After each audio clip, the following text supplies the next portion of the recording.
welcome to this exclusive interview with one of the most inspiring leaders in the chemistry and pharmaceutical manufacturing space. Today, we are honored to speak with Dr. Bhaskar Venepalli, the President and CEO of CiVentiChem, a company he co-founded over 30 years ago and which has since grown into a trusted name in the global CDMO industry. From humble beginnings in a small village in India to leading a multinational organization with operations in the US and India, Dr. Venepalli's journey is a remarkable story of vision, perseverance, and innovation. In this conversation today, we'll dive into his entrepreneurial journey, leadership philosophy, and how CiVentiChem is helping shape the future of custom research and manufacturing services. So let's get started. Doctor, welcome to the show. Thank you. And nice talking to you, Purva.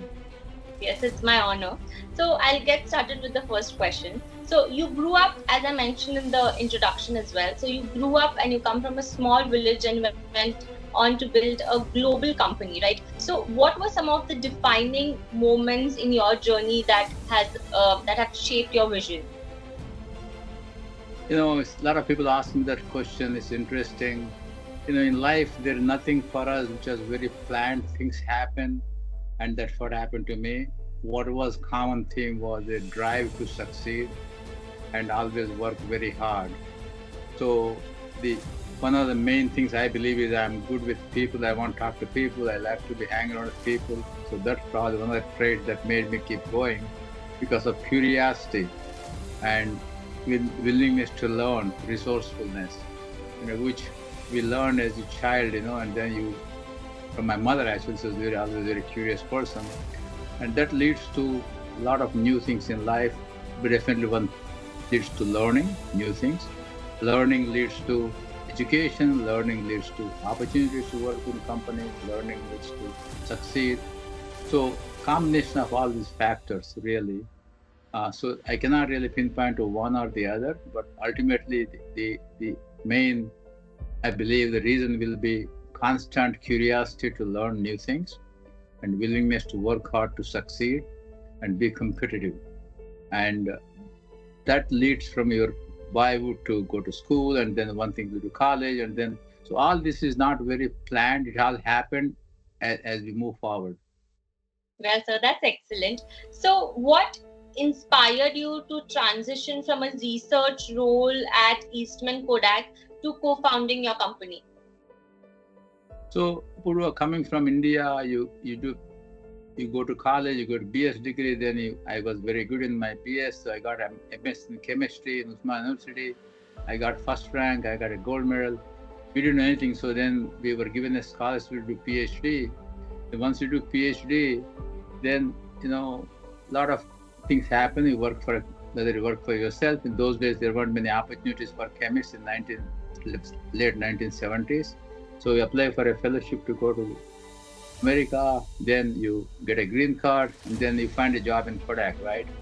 So then I found out in Kodak, I was very good in chemistry, what I do. I was very successful, very productive, team member, and my managers really liked that. But I realized within 1 year that by the time you do all these things and come to join companies in the corporate world in America, you're already past 30 years.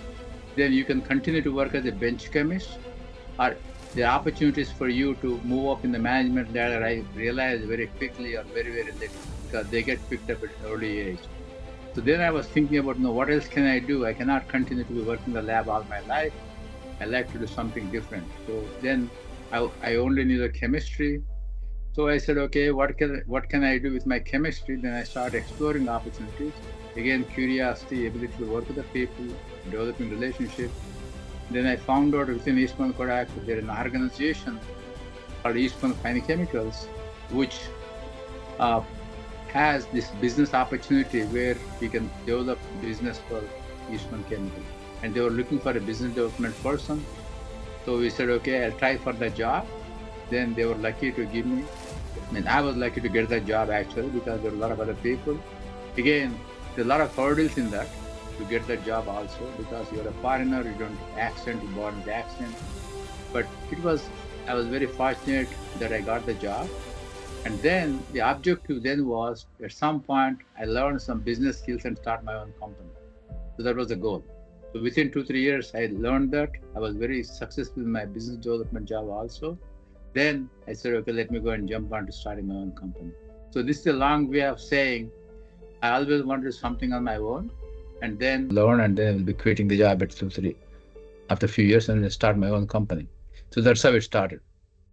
Well, Because what I realized is within US is as good as it is without business knowledge. As a bench chemist, what do you do? It's very difficult. So I needed to learn few skills, which are very, very important for me. Yes, and I think that's been a quite inspirational journey as well.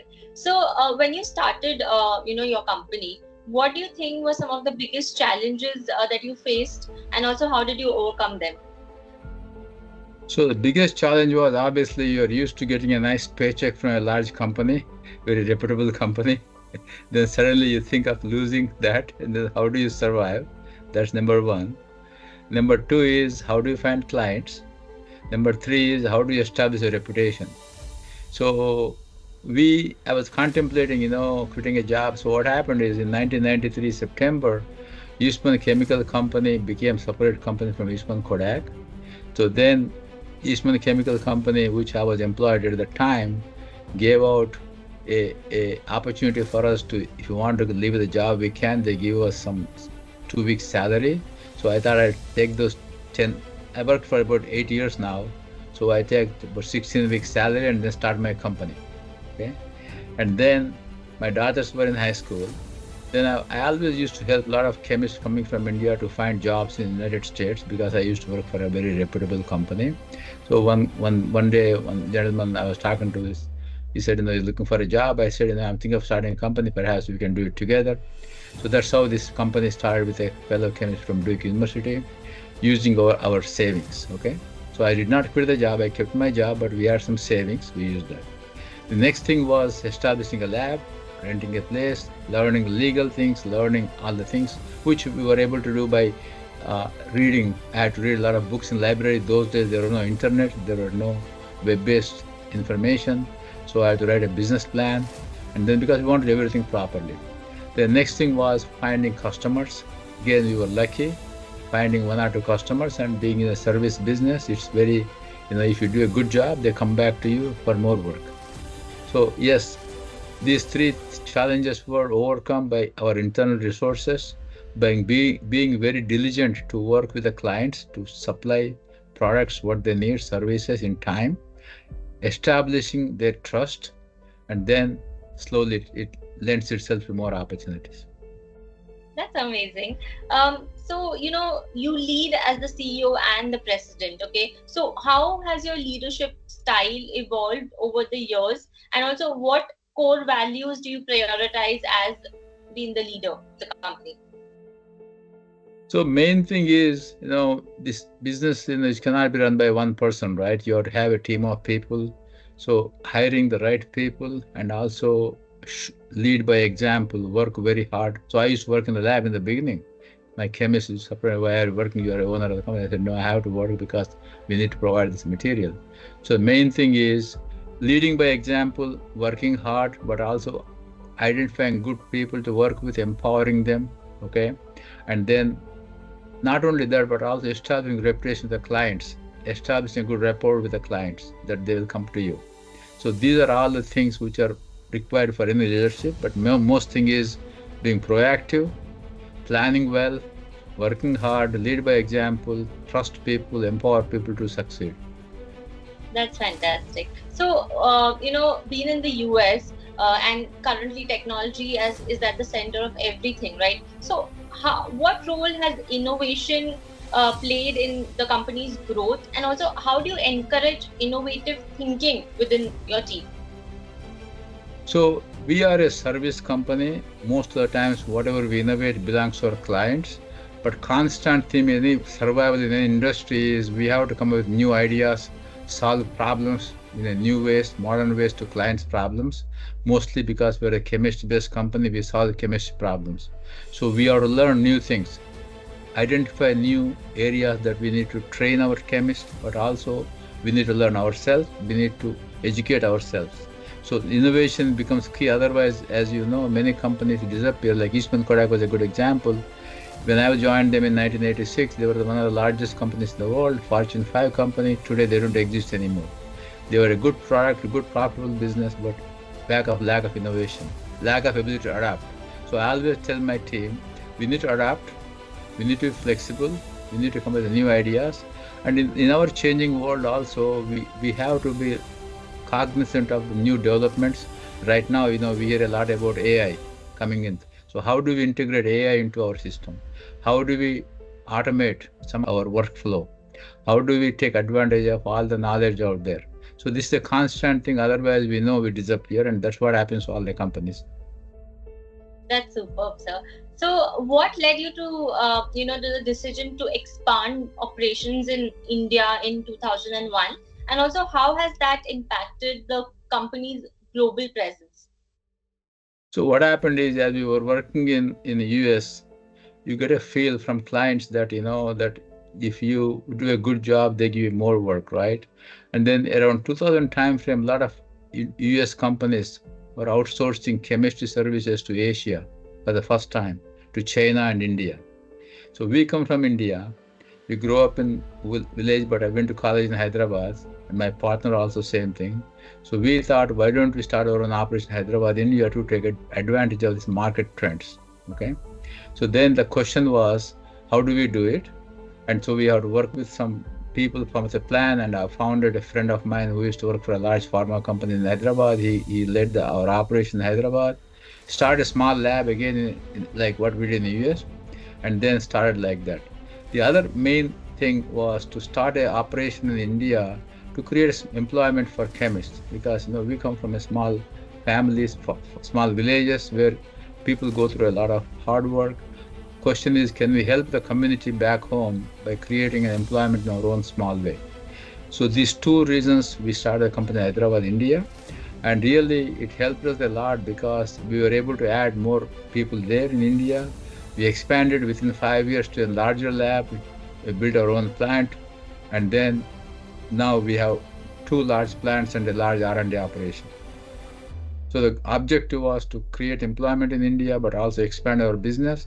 And many customers saw that it's a good trend. So we took advantage of the market trends, market forces to do that. That's fantastic. And I think sticking to your roots is essential. Your company, CiVentiChem, is known for building strong and long-term relationships with clients. So what's your approach to earning and maintaining that trust?